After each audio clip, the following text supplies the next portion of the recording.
Yeah, absolutely. Bad data leads to bad decisions, and that leads to lower profits.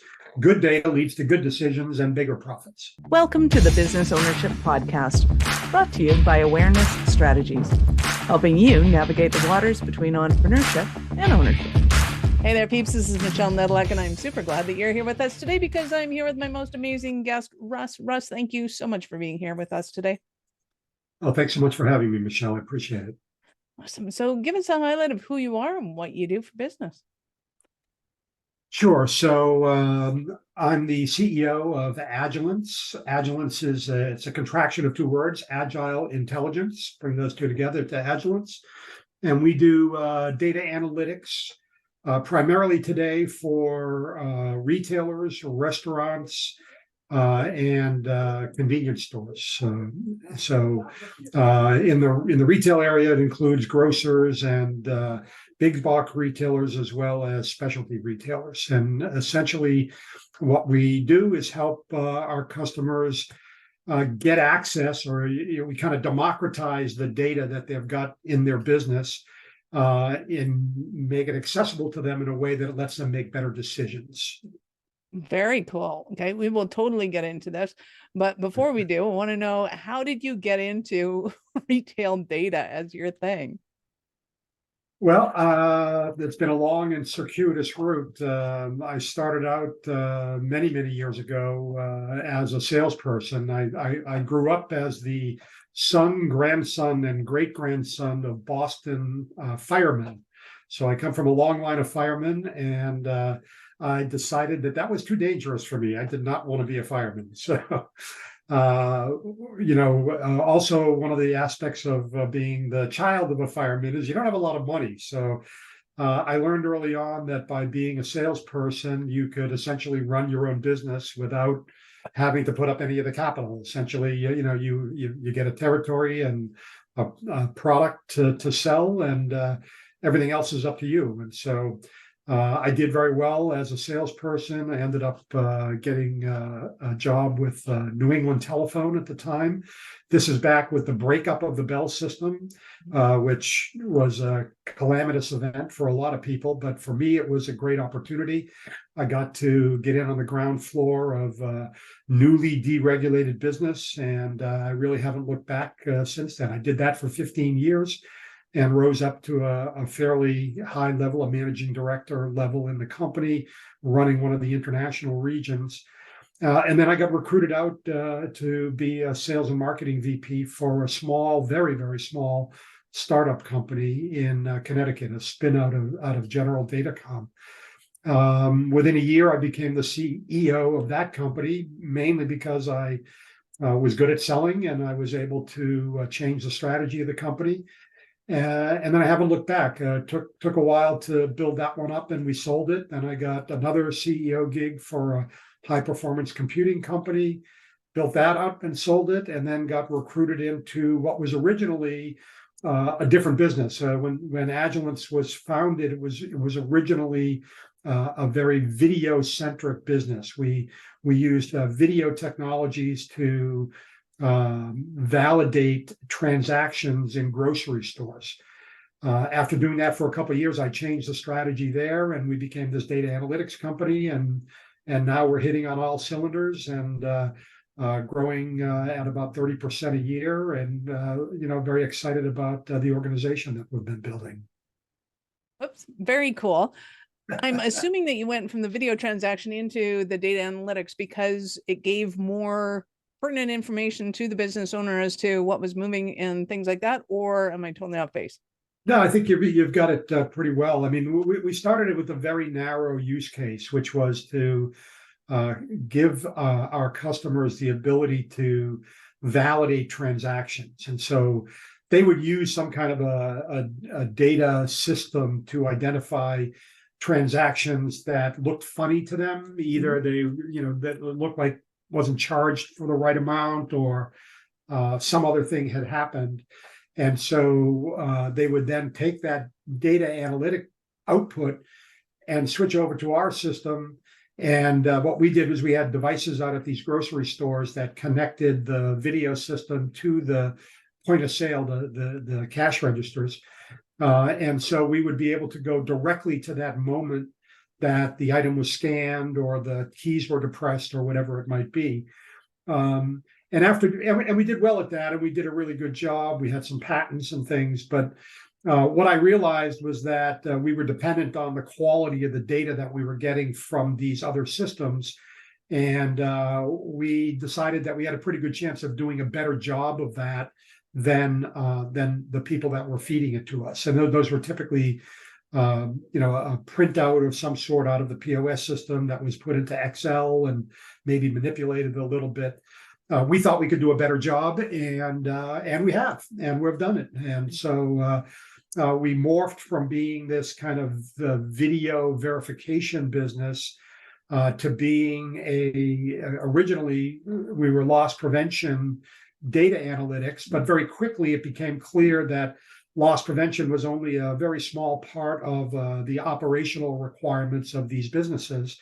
And we frankly engaged with our customers in kind of a community approach where they taught us how to use our product to do different things. And over time, we developed a large set of use cases in three primary areas. First of all, in the kind of revenue assurance area. So looking at how revenues were generated and whether promotions are working effectively, whether programs are working effectively.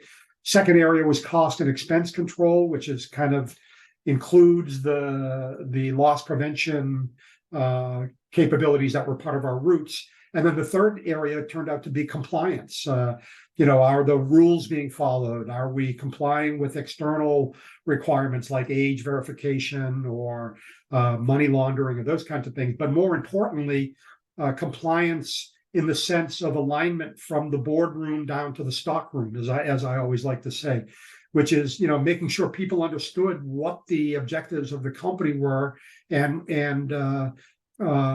were able to kind of measure whether people were in fact complying with what the corporate objectives and the corporate philosophies were. So we've really broadened our business dramatically beyond loss prevention to include many areas of operational effectiveness, and that's the way I think of ourselves today. I think of us as data analytics to help make better decisions and to improve the operational effectiveness of our customers. Nice. Well, I love operational effectiveness, and I think it's also very misunderstood, especially when it comes to data, because I love saying dirty data is a real thing. And people just don't understand that when you're getting false information, whether it was falsified or whether it was just, a slip of the finger and you just hit the wrong key and it didn't go in right, or just bad interpretation, right. Interpretation of what was there. Yeah. Yeah, absolutely. Bad data leads to bad decisions, and that leads to lower profits. Good data leads to good decisions and bigger profits. Nice. And happier customers. Right. So I know that I know that Walmart was one of the first to have kind of inventory data en masse. And is yours taking into account kind of the sales and the transactions of their inventory, or does it go beyond that, or does it do something completely different? It does. Inventory itself is an area that we're gathering more and more capabilities. So typically what we do is we bring in, almost always we start with the same 6 data sets. The first 2 are the most dynamic and kind of the most inscrutable most of the time. And that is the transaction log. So this is a record of what every register in the company did, by location, by physical register.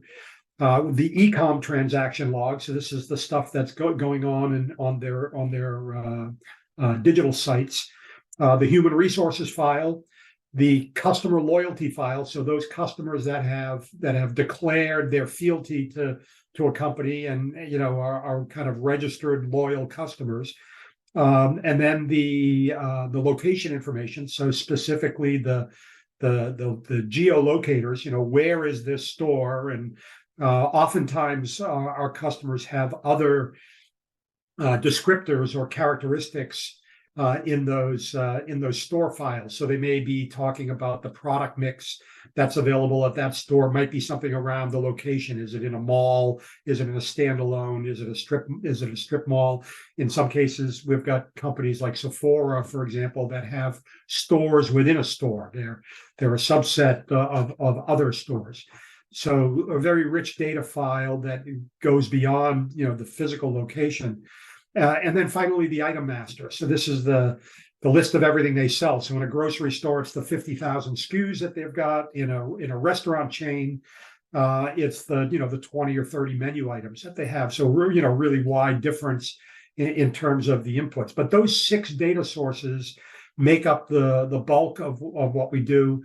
Or at least the initial tranche of what we do. We create a database with these things. We harmonize the data so that it can be compared against each other. We add mathematical and statistical operators on the data, thereby expanding the breadth and depth of the database.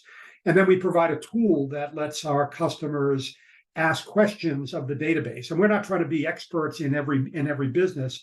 What we're trying to do is make it easy for the people who are experts to ask questions in their area of expertise and to do it seamlessly without having to be a data scientist. And so that's really one of the biggest values that we deliver. And then the results of these inquiries can be displayed in lots of different ways. It can be as a report. Reports can be aggregated into dashboards. When you start measuring things over time, you can start drawing trend lines, and we use some machine learning techniques to get predictability out of it and to be able to kind of predict the future. Now, I'm not telling you I can predict the future, because if I could do that, I would not be here on this podcast. I'd be on my private island in the Caribbean. I won't even take that personally, because I totally know you won't be.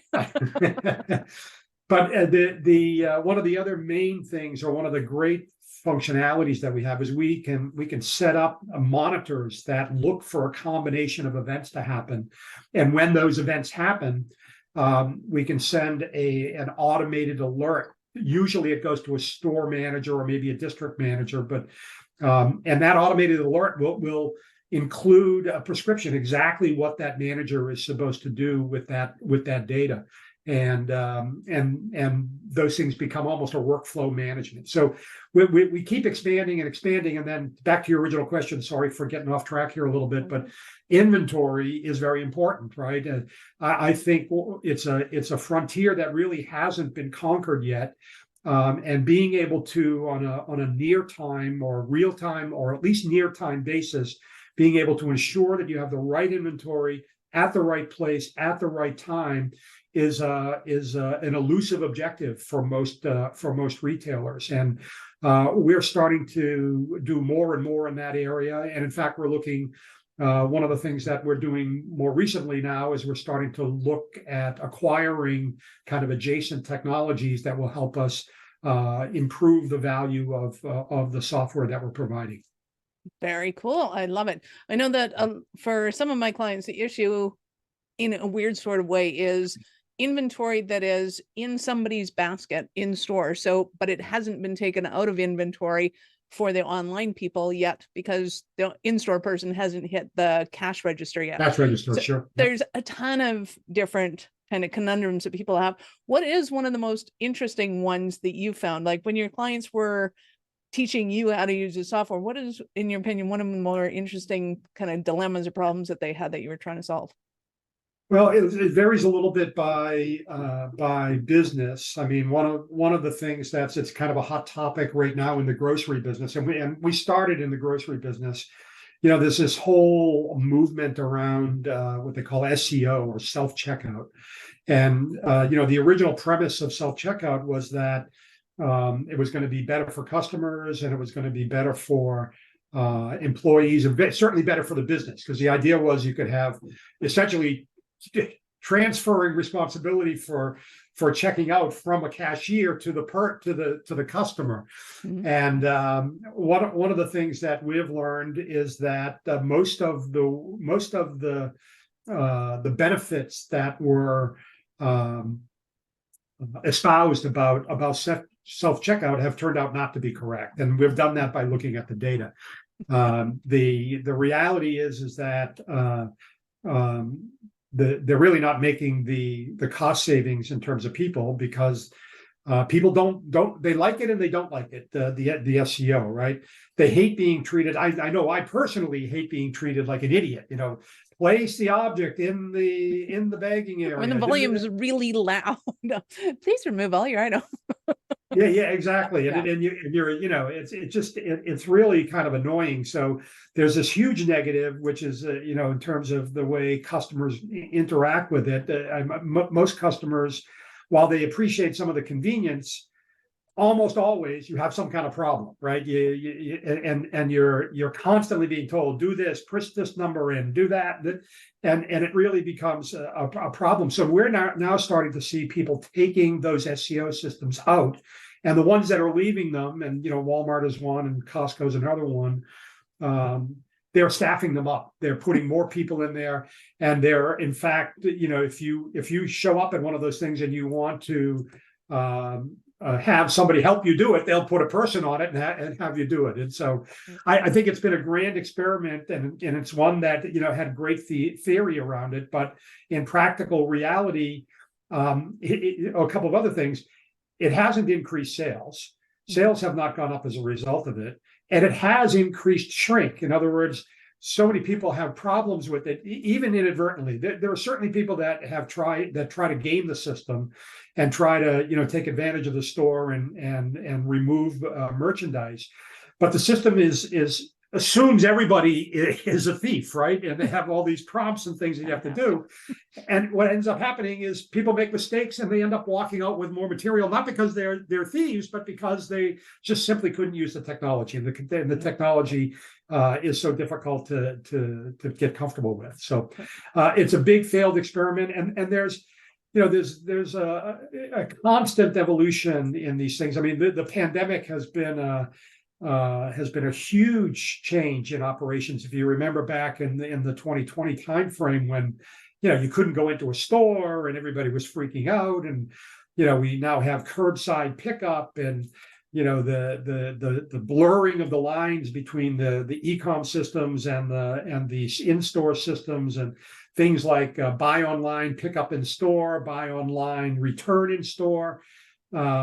These have changed a lot about the way these companies operate and the kinds of expertise they have to have. And, we've been right there alongside of our customers analyzing this stuff and I like to use the word near time, because it's not always real time, but it certainly is very shortly after things happen.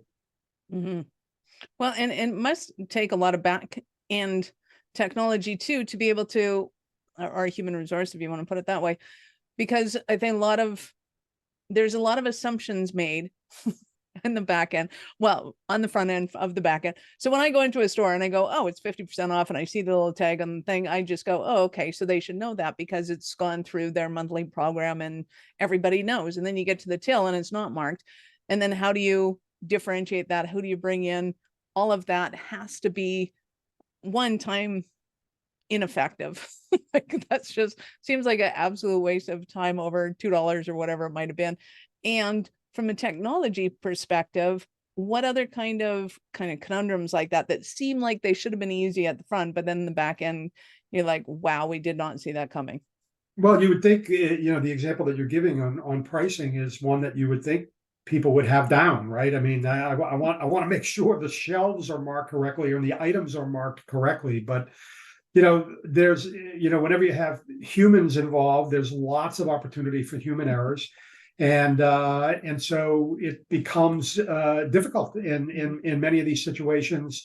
There are discrepancies between what the advertising says, either if it's the flyer or what the shelf says or what the product says, and what actually happens at the checkout. The key to that now is to get on that very quickly and to not have that perpetuate because nobody's ends up happy, right? You end up either not giving people the discounts that they're expecting and causing them to call a manager over and do whatever they need to do, or you're implying a discount inappropriately and you're losing margin and you're losing opportunity. So this idea of having a quick evaluation is one of the keys to what we do. So I think of any kind of promotion. if you're running a store and you've got some kind of a let's call it a buy one get BOGO, buy one get one free, right? If the store and those cashiers aren't well trained and know what they're doing, what they'll do is they'll scan the first one and then they'll just say, "Oh, yeah, you get one free. So I'm going to just take the second one and I'm going to drop it in your bag." Oh. So what's happened there? Well, the customer's happy; they've gotten their BOGO, but your inventory's all screwed up because you've never exited that inventory out of the systems, and you think you have more inventory than you have, and you've given away the product. So you've given away the product, you've given away the margin, and your inventory screwed up. So there's all kinds of ways that things can get out of whack.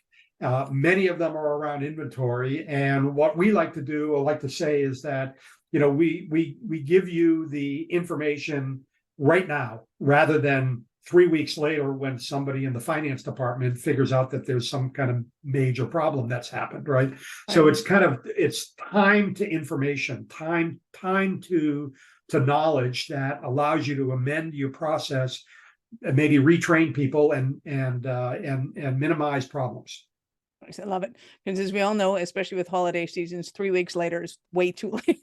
So, absolutely. I mean, most. There's different cycles for different retailers, obviously, but for the vast majority of retailers, the holiday season is make or break. I mean, it's a 2-month period, and if you're not executing, if you don't have your systems lined up and ready to go in that period of time, you're gonna have trouble. Matter of fact, most of our retail customers don't make any changes. They basically go into a lockdown, usually at the beginning of November, sometimes earlier, and don't do anything for the 2 to 3 months leading up to the holidays. Now, if you're in the restaurant business, it's different.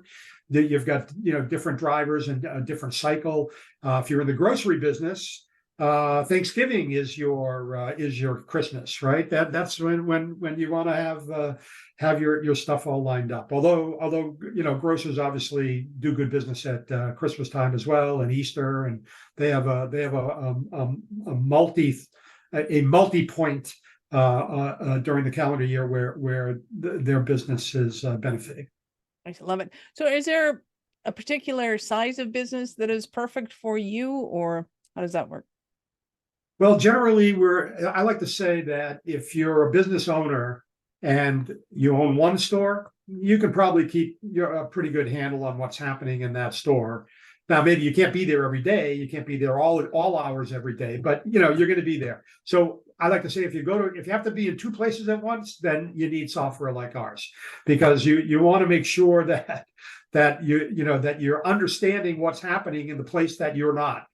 Now, in a practical sense, depending upon the size of the segment that we're talking about, then the sizes can vary. Our average customer today has about 400 locations. However, some of that is skewed. We have some very large companies that have 15,000 locations. One of the biggest pharmacy chains in the United States, one of the biggest dollar store chains in the United States are customers of ours, and those companies have 15,000 stores. On the low end, smaller size, we typically can really provide value once you've got let's say 8 or 9 stores, and so that's kind of the entry level for us. And we support companies of all different sizes and all different geographies. We're mostly in the U.S. today. We do a little bit in Canada, but it's a growth vector for us is to go globally. Now, I've had some experience with that with AT&T. One of my last roles at AT&T was helping AT&T expand across the globe. And at the time, this is back in the early 90s, there was a desire to grow, get to at least 50% of the business being outside the U.S. Of course, AT&T was American Telephone and Telegraph, and they were full of themselves, and so it was a little bit of a struggle to get AT&T to understand that they couldn't just impose their rules on other countries and other parts of the world. But for us today, I learned from that experience, and I know that embarking on a global expansion requires a significant amount of investment, and so we're taking that very slow. Although we're targeting right now the Western Europe and United Kingdom markets, and are looking at essentially buying some entry there by getting a company on the ground that will essentially make it easier for me to get things going, right? To have people who understand the market and go forward. This would be a small acquisition that we're contemplating right now. Love it. When it comes to your clientele, do you have a Cinderella story of one of your clients by chance? A Cinderella story, meaning they chaos and mayhem to order and fluidity, or I think almost every one of our customers is a little bit of a Cinderella in that sense. The thing that's most gratifying to me is when you go into a company that is doing everything on paper, doing everything on maybe they're using Excel, but everything is manual, everything is manipulated, and we've got a pretty good foothold in the shoe market, believe it or not. We've almost every shoe retailer in the United States we have, and shoe retailers are about fitting shoes, right? And they don't always pay a lot of attention to operational effectiveness and the way things go. So we had one particular shoe company that was trying to do everything on paper. I mean, literally everything, and pushing paper around to store managers, and the end result was that they never looked at it. They didn't have time for it because they were too busy running their stores. And so we were able to start with one use case with them, and replace a piece of paper with an automated communication, an automated alert, and then another and another and another. And over time, they just became a model of efficiency. There's another company that we're very tight partners with. You're probably familiar with them. They open up their orange signs, and they open up 1,500 stores. Their season just ended with Halloween. They sell costumes, and it's a company called Spirit Halloween. And this is a company that opens 1,500 stores in a 4-month, it opens and closes 1,500 stores in a 4-month period. And they go in and they take advantage of empty storefronts, and they don't really have time to train their people. And so, before we arrived, they were constantly having issues with store managers not knowing what to do in certain situations. And now we've helped them build an alerting capability that effectively displaces any training requirement. They have a dozen or more specific objectives that they expect of their store manager, and our software is set up to look for when certain thresholds are triggered. And when they are, that store manager gets a note saying, okay, this thing happened. You now need to take this step and do this and that and the other. And, oh, by the way, fill out what the root cause was, and you've got to close out this alert. And so it becomes a way to manage the managers, if you will. And they've benefited tremendously. I mean, their volume has more than doubled in about 10 years. And from a fairly high number. Every year they expand that 1,500 number by 50 or 60 stores. They're starting to move into Easter as another market that they're doing the same thing with pop-up stores like that. So pretty excited. We see all kinds of different models happening. We've got a new customer that's in the wholesale distribution business. They're one of the largest distributors of insulation in the country, and they have hundreds of contractors that are their customers, and this is a whole new area for us, where we're helping them manage their distribution centers and ensuring that they're treating their customers correctly. That they're applying the right discounts, they're delivering the right product, and they're doing it as effectively as possible. So that's another whole learning area for us. We're starting to do some business with hotels. Now, of course, the restaurant business and hotels is a big part of what we're doing, but we're also looking at money laundering, where a particular hotel chain that we're working with is trying to fight drug abuse in their facilities and what is it? Human trafficking. Believe it or not, these are issues that these companies are facing, where rooms are being used for all kinds of nefarious activities, and we're giving them the ability to figure out what's actually going on in these places in a near time frame. Oh, that's Very, fantastic. very interesting stuff. I never get bored. I can tell you that. I never get bored with what we're doing, because every day we're doing something new and working with a different kind of customer. I don't understand why we need another pizza chain or another burger chain, but they keep proliferating every time I turn around. Everybody's got a little bit of niche, a little bit of twist on how they do things. And, it's really kind of interesting to watch. That was fascinating. I know our listeners are going to want more from you. How did they start that journey with you?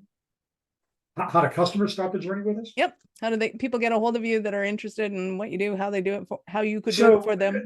One of the greatest things about my business is that, we do outbound stuff a lot, but we really work on the community. We really work on trying to get our customers to interact with each other. We have a couple of ways of doing that.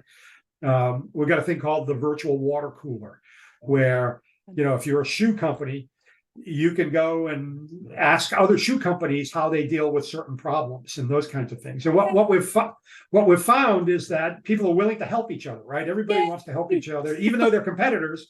They're happy to help each other, and that has kind of bled over for us. So they're not only teaching us, they're teaching us how to do things with our software that we never figured out, and we're able then to disseminate that with everybody else. So from an expansion sales standpoint, we rely very much on the community, but also on a new prospect standpoint.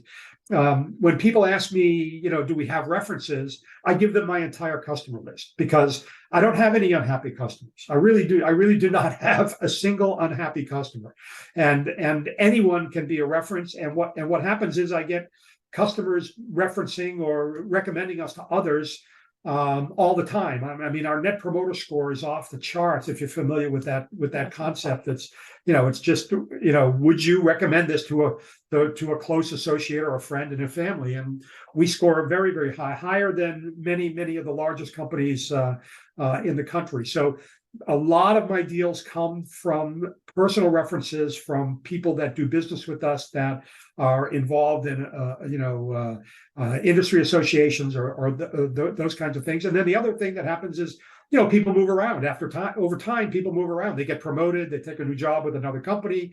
We just sold a deal today from a company that was taken over by one of our previous customers. An individual had moved over to become the head of operations at this company, and he brought us in immediately, and we just sold the deal today. So I'm pretty happy about that. Now, we do traditional stuff too. We do a lot of trade shows. I have a love-hate feeling about trade shows, to be honest. They're very expensive to do. And a lot of times it's vendors talking to vendors, but I do say, and I do agree, that it's a highly concentrated environment where you can have a lot of conversations with both existing customers and prospective customers in a single, couple of day span. So on balance, I continue to support them, and we do quite a bit of trade shows. We've been experimenting with some other ways of doing things. So-called account-based marketing is a new area where, this is in a digital environment now, where people are searching for items on the web, and we'll look at are certain companies that are not our customers, prospects, are they searching for keywords that are important to us? Are they searching for operational effectiveness? Are they searching for loss prevention? And by using some of these evolving technologies in the digital space, we're able to identify not only the company part is actually pretty easy to identify, but what's hard is getting down to who is it that's specifically looking for these things, right? You don't always have that kind of information. So we're starting to experiment with some of those things. And we have traditional, business development reps that make, dial for dollars and use LinkedIn to find ways. So we're really really trying to do whatever we can do, and we're trying to learn from whoever we can learn from. One thing I'll say is I know that I'm not the smartest guy around, and that in aggregate the world is much smarter than me, and so let's be humble and let's learn and let's figure out how to do what other people are having success with, and that's worked for us. I love it. We will, of course, have Russ's links in the show notes to the website, to LinkedIn, to some other areas that are important too. So go ahead and open those up in a new browser, because we're not done yet. So Russ, I get to ask you, at what point in life did you know that you're especially kind of crazy enough to think that you could become an entrepreneur? Well, I always kind of mentioned it earlier. I mean, I didn't want to be a fireman. So I knew I wanted to run a business. I was in I have a little story that I can tell about the Junior Achievement Organization, and there was a particular moment when I realized what I really wanted to do. So I think I was in the 7th grade at the time, and Junior Achievement is a great organization, and you get a group of people that want to participate in it. It's after school kind of activity. And you get 4 or 5 people, and you form a company, right? And usually the products are things that you can make, or maybe you've got somebody who's got a particular talent that you can leverage on. And all I remember being in this meeting and putting myself up as the CEO, that I wanted to be the CEO of the company. The other 5 people didn't think that was a very good idea, so they wouldn't let me be the CEO. I was very unhappy about that. In fact, I didn't last very long in the organization. It wasn't long before I decided that I was going to quit, and that's when I realized that I like being the boss, and I like being the guy that stimulates ideas, and so that led to, once I graduated from school, I was a chemistry major of all things in college. I'm not really sure why I was a chemistry major. I liked science a lot. But then my senior year in college, I said, I said to myself, I said, well, what are you going to do here? And the reality was I didn't know.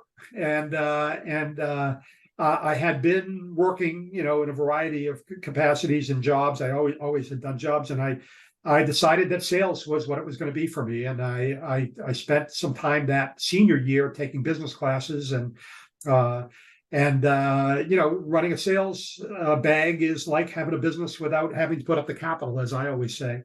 And I found out that I was good at it. I think I found out that I could, as my mother used to say, I could talk a dog off a meat wagon. And so I had very early success as a salesperson. I was able to leverage that into promotions, into being a sales manager. I did some headquarters work in product management, which is sales kind of writ large. But I like the field.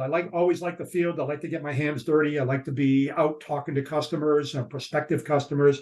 And I liked working with teams that that we could learn together about how to get things done. And so I went from being a sales manager of a small group. When I left what became Lucent, it was AT&T when I started, but it eventually became Lucent. I had an organization of 600 people, and I was responsible for the Latin America, basically Latin America and Canada for some inexplicable reason. But they're close. But I loved doing that, and then I got recruited out to be the sales guy in a very small data communications equipment company up in Connecticut. And I love that. I was able to take that company from 600,000 to about 20 million in sales over a few years. And in the meantime, I became the CEO because I changed the strategy. But it was that junior achievement moment was the one where I knew that I wanted to be a leader, and I wanted to be an entrepreneur, and I wanted to run my own business and make things happen. Nice. I love it. Well, and I can honestly say that I've had hundreds of people I have asked that too, and nobody has told me about a hostile takeover in grade 7. And I knew at that point I was going to be the boss. That's awesome. Russ, you have been absolutely fantastic. Any last words for our peeps? Listen, I think business is great. everybody is in business whether they think they are or not, right? And I like to say that everybody's in sales whether they think they are or not. No matter what you try to do, if you try to convince your child to do something, you try to convince that pretty woman to go out on a date with you, no matter what it is, you're selling something. And the sooner you realize that, the better you're going to be and the happier you're going to be, in my opinion. I love it. Thank you so much for your time. I appreciate it, and I know how valuable it is. Well, thank you. Thank you so much, Michelle. I enjoyed it. Peeps, this is Michelle Nedelak. Thank you for being here with us today. Be sure to subscribe to the show and share it with your friends. We love helping entrepreneurs grow. Are you running a business over 7 figures but still struggling with technology headaches? Pay attention, you do not want to miss this offer. This podcast episode is brought to you by Awareness Strategies, who is offering a custom-built digital adoption roadmap for anyone running a business over 7 figures who's wanting to grow their business in the next 5 years. And it's not just a roadmap, they offer full implementation as well if that scares the out of you. Check out awarenessstrategies.com/roadmap for more details today. The link's in the show's notes. Don't regret not doing this. Do it now. That's awarenessstrategies.com/roadmap.